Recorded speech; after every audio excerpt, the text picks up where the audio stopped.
Ang Department of Justice tiniyak na ligtas si alias Totoy sa kabila ng umano'y banta sa kanyang buhay o seguridad.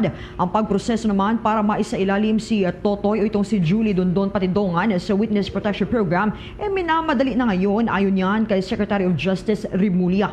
Narito ang mga buong detalye sa pag-uulat ni Bombo Grant Hilario.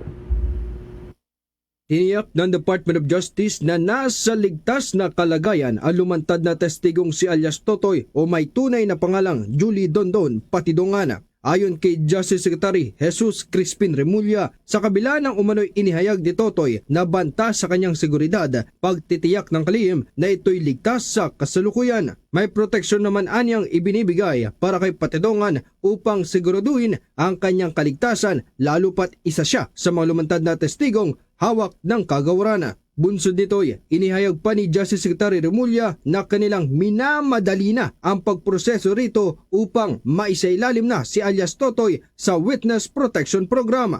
Sa pamamagitan raw anya kasi ng programa ay mas mabibigyan ng proteksyon si Patidongan sapagkat meron itong kalakip na pondo para sa kanyang seguridad. Wala naman. Where he is right now, he's being kept safe naman. Pero yun nga, we want to hurry up the process para mapasok natin siya sa witness protection. Para may special funding na pwedeng pumasok. Para siya naman ay mabantayan pa ng husto na dedicated talaga sa kanya. Ang trabaho ay siya ang bantayan.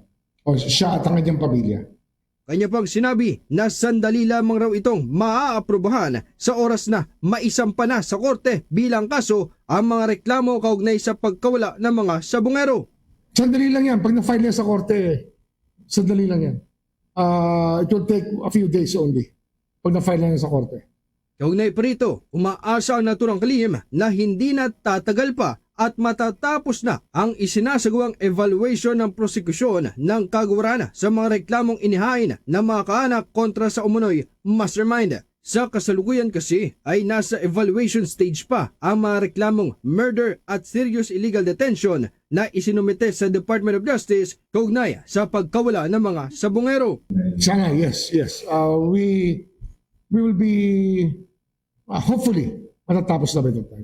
Yung 10 days na yun, it can be extended, but it's better off that we finish it habang mainit pa, ilabas na. I-evaluate niya yun, tapos mag-PI niya yan after that.